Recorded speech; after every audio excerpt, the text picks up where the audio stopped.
I did bloody love Jasmine Paolini's celebration. Oh, It it's was amazing. I've just been downloading photos of it actually to use later, and my goodness me, are they good photos. That sort of aeroplane running, just totally in the moment celebration. She has reached back-to-back Grand Slam finals. The first woman Don't I know the first woman to reach the French and Wimbledon finals in the same year since Serena Williams in 2016. And honestly, that stat gets madder if you branch it out to include players, women who've done that in the Open era, back-to-back Roland Garros and Wimbledon finals in the same year. Listen to this list of names: Billie Jean King, Margaret Court, Yvonne Goolagong, Chris Evert, Olga Morozova, Martina Navratilova, Steffi Graf, Monica Seles, Arantxa Sanchez-Vicario, Martina Hingis, Venus Williams, Serena Williams, Justine Henin, and Jasmine Paolini. That is like a who's who of tennis greats. And it's such a big data sample that that's not an accident being on that list. Yeah, it's I really am guilty of just kind of assuming that Roland Garros was going to be the pinnacle for Jasmine Paolini. I was so invested in her run there, and it was brilliant. But honestly, I left that tournament thinking, I think we've probably seen the best of Jasmine Paolini, and I feel a bit of a fool really, because it wasn't just that tournament. She'd been building all the time. I think we can probably still be very surprised that she's doing this on grass, considering her lack of wins on this surface at a main draw tour level coming into this year. It is still just incredible, but mostly it's just how she's backed that up and just become that Roland Garros finalist. She owns that position now, and as I said, she's got that kind of big player aura about her. You expect her to start doing improbable things that great players do, and yeah, it's absolutely amazing. And she combines these great results with, as you say, this charisma that just sort of makes everyone in the crowd happy, and people are kind of enchanted by her. I think players whose sort of heart holds their fate on the tennis court are naturally get you pulling for them, and she's right at the top of that list. She is awesome.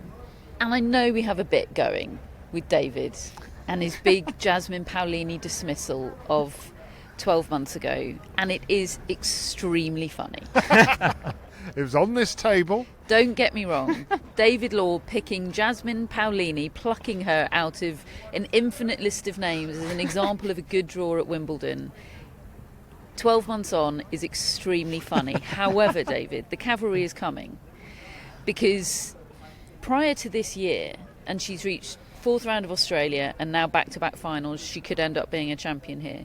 Prior to this year, she was 27 years old and had never been beyond round 2 of a slam. She'd been pro for 10 years and never been beyond round 2 of a slam. That's the bigger curiosity to me now.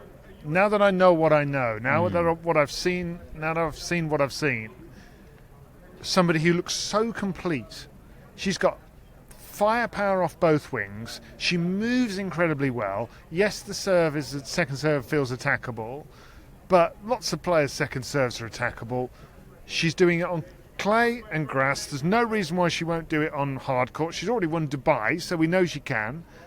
So why the hell hasn't she before? That is the bigger question mark. Now, she's explained it. Belief, confidence, of course. I totally understand that. But the bottom line is she's so much more than I had any clue that she was.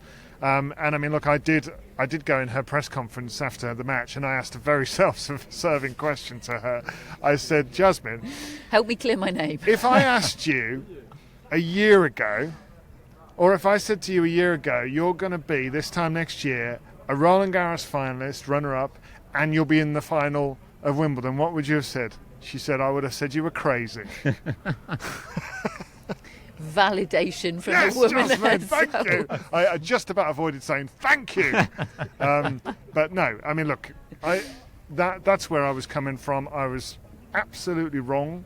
And I'm really thrilled that I was wrong, because she has enriched the sport of tennis in the last 6 months, six or 8 months, and in the last 6 weeks, she's been one of the very, very best stories, maybe the best story in tennis, in terms of just joy that she's brought and giving a completely new angle to look at it at and through. And I love watching her.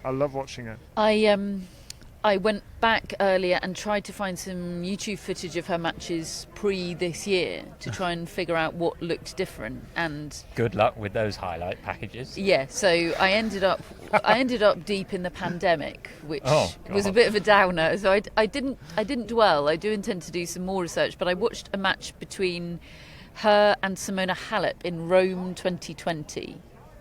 I think I commentated on Which that. was in September. Yeah, it looked awful. It looked absolutely... It was bleak, yeah. It was on after the US Pietrangeli, nobody in the stands, cold, dark, dreadful. Great. But, What did you discover? well, it all looked the same. Which, of course it does. Like, she's not coming into press and saying, I'm suddenly a Grand Slam finalist because I've totally changed my forehand, or because I'm several meters per second faster than I was before. I think she looks a little bit stronger in the leg area. That sort of really tough, balanced, wide base. Yeah. Well, not wide because she's tiny, but you know what I mean. She's got a low centre of gravity, hasn't Yes, she? She but- gets really down but low. with the strength and sturdiness to go with it, that was one thing I noticed. But basically, the game all looks the same, and it made me think of Daniil Medvedev when I asked him the other day in press, like, what's different about the Yannick Sinner that's beaten you the last 5 times to the one that used to be your pigeon? And he said, well, he just misses less. Like, it's all the same. He's doing all the same stuff. He's just better at it now. And I'm sure there's more sophisticated analysis to be had, and I will go back and try and find some more YouTube videos, hopefully not from the pandemic, because that was tough. But yeah, I mean, it's even more remarkable that she's turned her whole career around in this most extraordinary way without doing anything massive. It's just marginal gains, isn't it? I know that's boring, but it's dreaming step by step. Exactly. And I think belief, it's obviously something you can't identify it, but you can feel it. Like, she needed belief to win this match today. A set down and being totally outplayed. Like, how does she get back into this match without belief? I think she won this match today because of the matches she's won in the past, year, really. Post good draw Paolini, like, ever since then she's built up this belief, and yeah, like, she plays with it. Like, I think she has a real confidence now that her game is going to be enough to hurt whoever she's playing. Like, she's beaten so many different types of players as well in these last 6 weeks over this Paris Wimbledon run. Like, yeah, it's an incredible, like, it's a transformation, even if Totally. it doesn't look like one. She is a marvel. Yeah. You nailed it a few days ago.